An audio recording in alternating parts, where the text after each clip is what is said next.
What if you were stuck in your apartment in the middle of a zombie apocalypse? Oh Junwoo, a passionate gamer and a streamer, wakes up early in the morning in his apartment. He finds a note left by his mother saying that she left in a hurry with his sister and tells him to buy some groceries since there is nothing to eat. Junwoo is deeply immersed in an online session with his gaming friends when they start talking about an ongoing riot news. Junwoo is confused by all this and switches on the TV, only to find that every channel is consumed with the updates about the widespread of the riot. Curiosity drives him to look outside his balcony, and what he sees freezes him in place. The streets below are in utter chaos. People are running everywhere, some fleeing for their lives, while others, unaware of the danger, tragically move toward the infected, sealing their fate. The once familiar neighborhood is now a scene of confusion and fear. Our male lead, perhaps unwisely, if I may say so, opens his door only for a frantic stranger to burst in. The man, appearing desperate, tries to establish his identity by rattling off his house number and nervously asking if Junwoo is alone at home. His jittery behavior raises Junwoo's suspicions. Sensing danger, Junwoo tries to push the man out of his apartment, but the stranger pleads to use the toilet. Moments later, the man emerges from the bathroom, bloodshot eyes, trembling. He is transforming into one of the infected. In a desperate scramble, Junwoo musters his courage. He shoves the man out of his apartment, narrowly avoiding what could have been a gruesome end. His heart pounding, Junwoo wises up. He drags the refrigerator to barricade the door, creating a shield between himself and the horrors outside. Still shaken, Junwoo frantically tries to contact his family. No one picks up. His calls and messages go unanswered. The silence is unbearable. Finally, a message comes through. It's from his mother. She reassures him, "We're safe. Stay put." It's a small glimmer of hope. It helps Junwoo regain some composure, but fear still lingers. Now survival becomes his only focus. He begins rationing what little food he has, pitiful snacks. Searching for a connection to the outside world, Junwoo discovers that the internet is flooded with desperate posts, messages tagged under one haunting hashtag, alive. He said it! Feeling the weight of his isolation, Junwoo adds his own post, a simple message, a hope that someone, somewhere, might see it. While scrolling, Junwoo stumbles upon a chilling video. The video shows a reckless young man desperately trying to get a phone signal. In a tragic twist, he loses his footing. He plummets to the ground below. Junwoo watches, horrified. Determined not to repeat such foolishness, he devises a safer plan. Using his resourcefulness, Junwoo attaches his phone to a drone. He sends it soaring above the apartment complex. From this, he surveys the grim reality. Nearly every occupant of the building has succumbed to the infection. Their lifeless forms now wander the halls, mindless. As the drone hovers, its battery begins to drain. Junwoo is forced to end his reconnaissance and bring it back. With little else to occupy his time, he lies down and he drifts off to sleep. Junwoo is startled awake. The sound is strange, gut-wrenching. Groggily, he moves to the window and peers outside. The sight is horrifying. A policewoman, her uniform still a faint symbol of authority, is being savagely torn apart by her fellow officers. Officers who are now soulless zombies. In yet another impulsive move, Junwoo decides to scare off a group of zombies. Instead, it draws the attention of a zombie, much closer to his home. The zombie manages to push through the refrigerator barricade, forcing its way inside. But Junwoo, quick thinking, concocts a desperate plan. He uses his surroundings to his advantage. He cleverly lures the zombie toward the window and tricks it into jumping out. The creature plunges to its doom, but not without consequences. Though Junwoo is physically unharmed, the chaos spills the little food left in his refrigerator onto the floor. His already scarce rations are now even smaller. The next morning, there's no proper food left. His breakfast? His father's liquor. As he sits down to eat the last packet of noodles in the house, he accidentally knocks over the last remaining bottle of water, leaving his apartment completely devoid of any drinkable supply. Frustration sets in. In an attempt to find solace, or perhaps just a distraction, Junwoo tries to tune into the radio using his phone. He realizes all his earphones are wireless.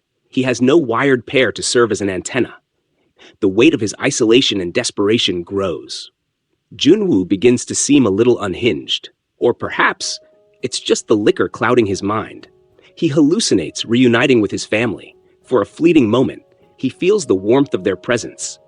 But when the hallucination fades, reality crashes back, leaving him overwhelmed with sadness. Not long after, Junwoo's phone rings. It's his mother. His heart leaps with hope, but the signal is so poor he can barely make out her words. Frustrated, desperate for clarity, Junwoo makes a dangerous decision. He decides to mimic the reckless stunt he had seen online. This time, luck is on his side. Though he dangles precariously outside the terrace, he avoids falling into the horde of zombies below.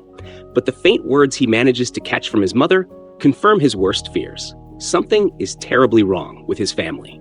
Consumed by anger and despair, Junwoo lashes out. He breaks objects in his home in a fit of frustration, and then he ventures outside. There, he spots a zombie. Fueled by his rage, Junwoo unleashes his anger on the creature, shouting, daring others to come at him. Unfortunately, his challenge doesn't go unanswered. In no time, a swarm of zombies begins converging on him. Junwoo barely escapes the chaos. He retreats to his apartment just in time. The harrowing experience pushes him to his breaking point. Exhausted, hopeless, convinced there's no way out, Junwoo reaches a grim conclusion. It's time to end his suffering. As Junwoo dangles from the noose he tied in a moment of despair, a sudden laser beam pierces through his dimly lit apartment. The beam originates from the building across the way. It points directly to the word no. Confused, startled, Junwoo struggles against the noose. He frees himself, gasping for air, as the beam catches his attention again.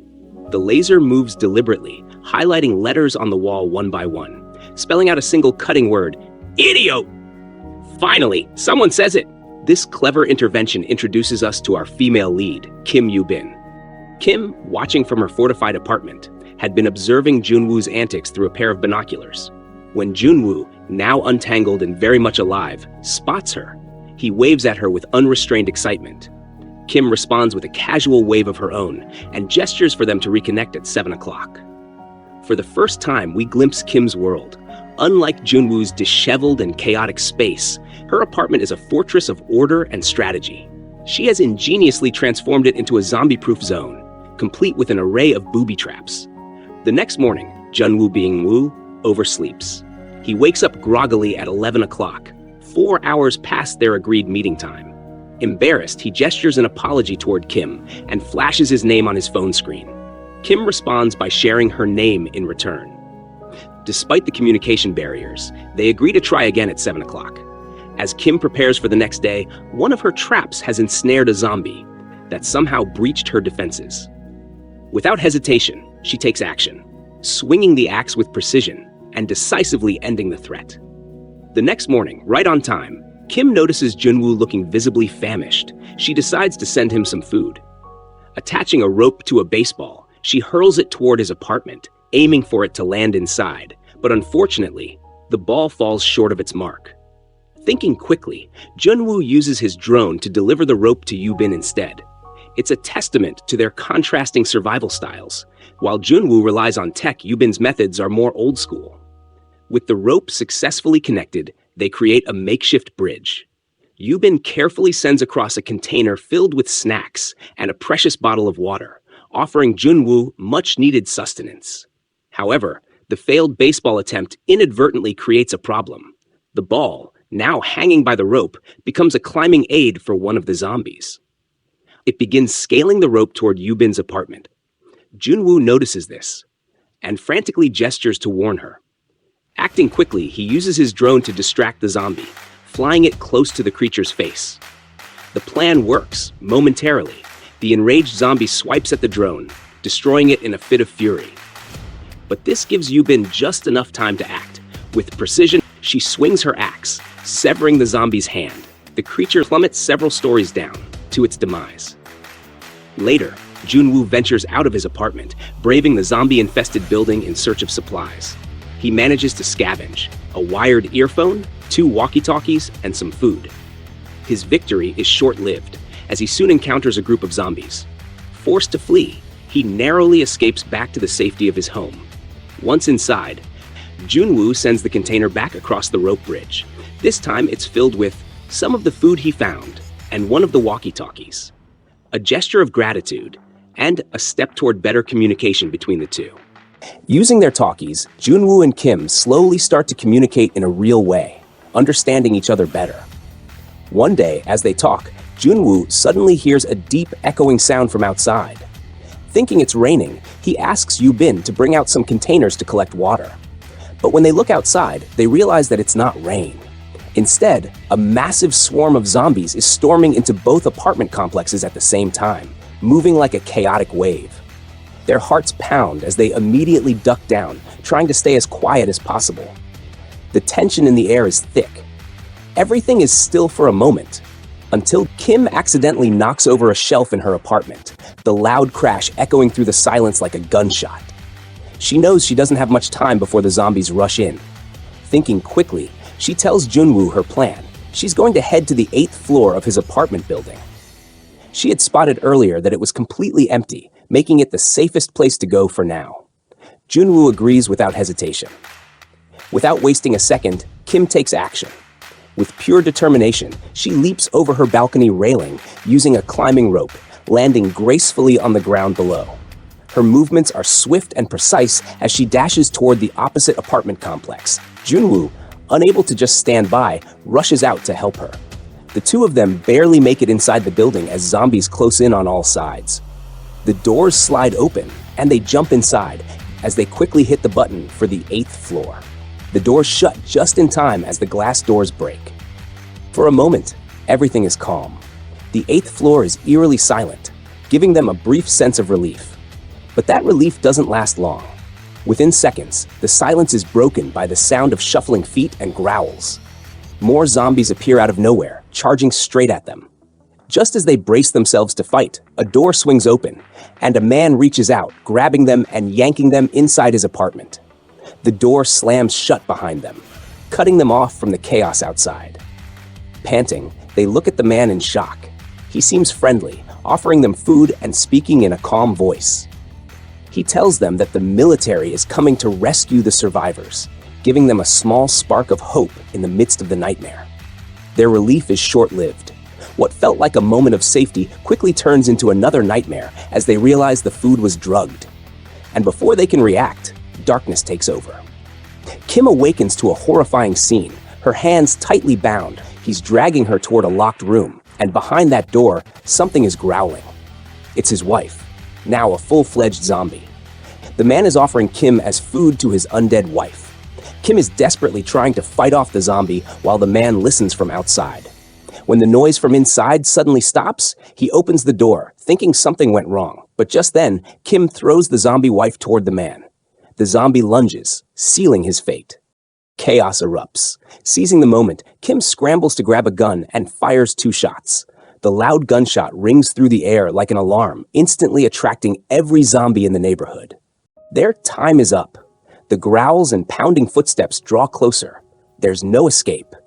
Realizing the inevitable, Kim tells Junwoo to take the shot. His hands tremble as he raises the gun. If this is the end, they refuse to let the zombies take them. Just as they steel themselves for the final moment, a sound cuts through the tension. The unmistakable roar of helicopter blades. Hope surges through them, forcing them to move. They push forward, dragging their exhausted bodies toward the rooftop. Every step feels heavier, but they don't stop. But when they finally reach the rooftop, their hope shatters. The chopper is gone. Despair grips them. The zombies have followed them up. They close in, moving slowly but relentlessly. There is nowhere left to run. Then, just as the end seems inevitable, a military helicopter appears from below. The soldiers unload rounds into the advancing horde. Zombies collapse one by one as the rescue team clears a path. Strong hands pull Junwoo and Kim into the chopper. The moment they are safely aboard, the helicopter rises, leaving the nightmare behind. Breathing heavily, Junwoo's phone vibrates in his pocket. He pulls it out and sees a message from his family. They are alive. A rush of emotions floods through him. He turns to Kim, their eyes meeting. No words are spoken, but none are needed. They made it. They survived. And they are alive.